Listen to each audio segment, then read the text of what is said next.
Notion N4-6. Encadrer et approcher des nombres décimaux. Première partie, encadrement d'un nombre. Définition. Encadrer un nombre signifie donner deux valeurs, l'une inférieure à ce nombre et l'autre supérieure à ce nombre.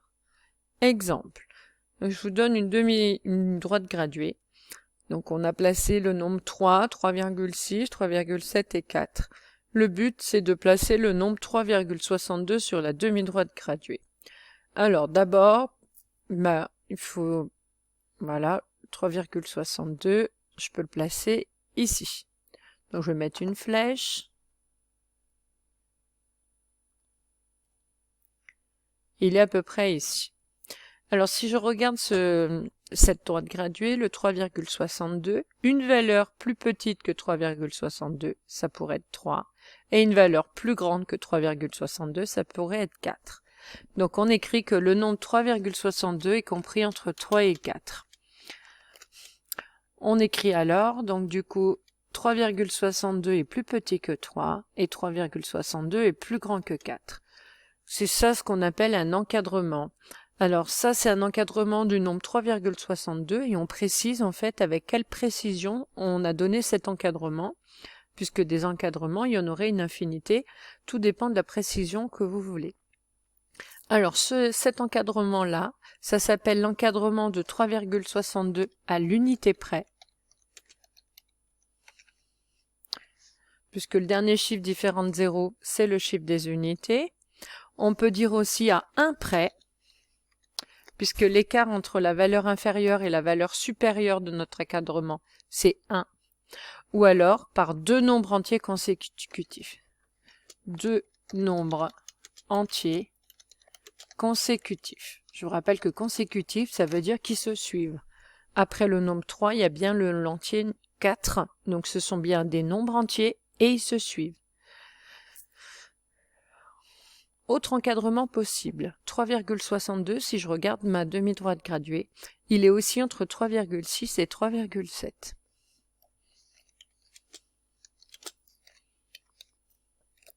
Du coup, on écrit que 3,62 est plus grand que 3,6 et 3,62 est plus petit que 3,7.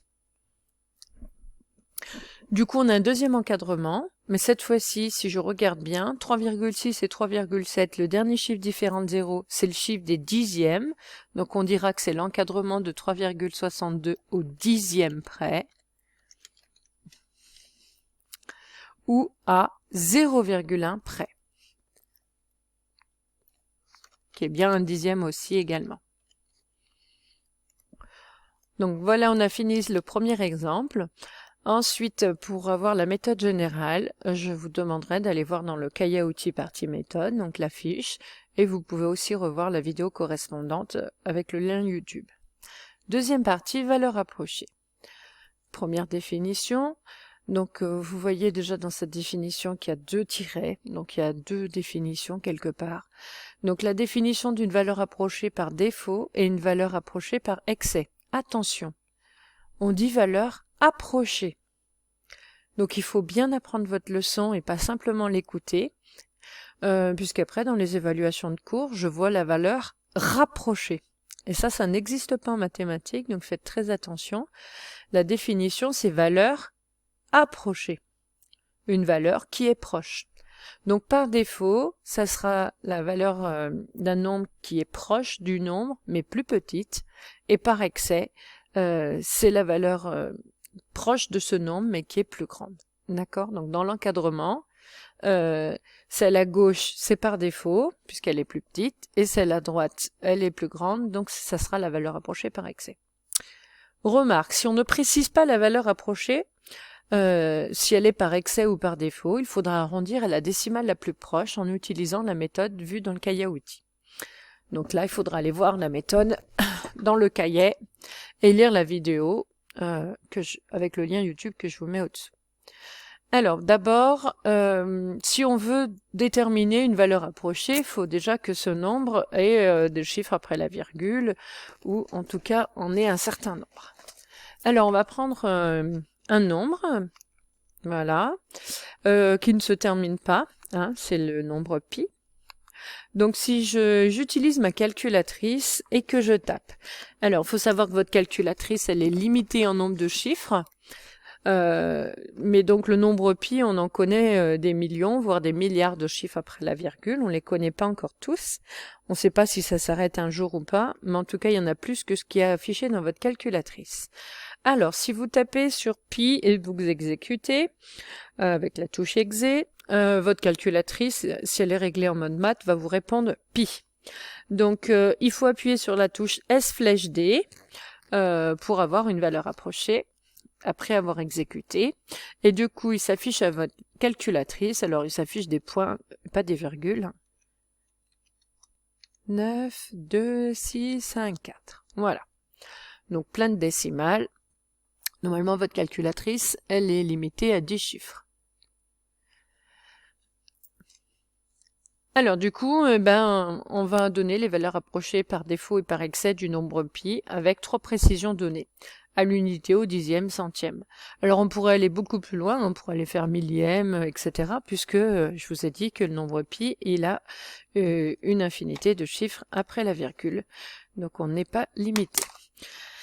Alors si je prends l'encadrement de pi à l'unité, alors déjà, il faut que je retrouve, voilà, ce qu'il est là, le pi. Donc c'est une lettre grecque, hein. Voilà, pi. Alors un encadrement, ça ressemble à ça, hein. Je veux une valeur plus petite, une valeur plus grande. À l'unité près, donc il faut que l'écart entre les deux nombres, la plus petite et la plus grande, ça soit de 1. Donc comme pi c'est 3, 14 et quelques, notre nombre pi est compris entre 3 et 4. Ce qui veut dire que la valeur approchée par défaut de pi à l'unité, c'est 3, et la valeur approchée par excès de pi, c'est 4. Donc il suffit de regarder les deux bornes en fait de votre encadrement. Au dixième près, donc on recommence. Voilà. Au dixième près, ça veut dire que je veux un chiffre après la virgule. Donc si je regarde bien, pour pouvoir donner ça, il faut que j'en regarde deux.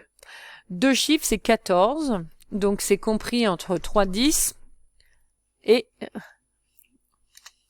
3,20.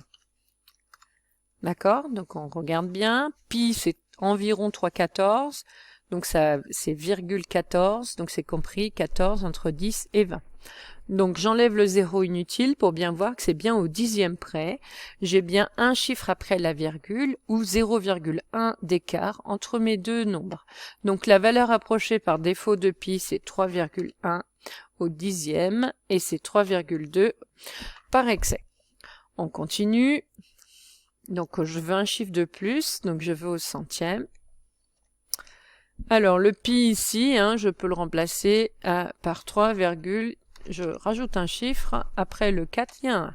Donc 141. 141, c'est compris entre 140 et 150. Donc j'ai bien le bon encadrement, hein, 140, 141, 150. J'enlève mon zéro inutile. J'obtiens deux nombres dont l'écart entre les deux c'est bien de 1 centième. Donc c'est bien mon encadrement au centième du nombre pi.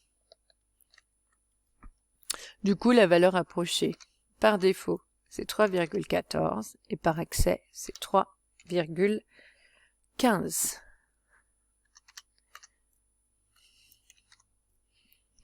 Alors ça, ce sont les valeurs approchées par défaut et par excès.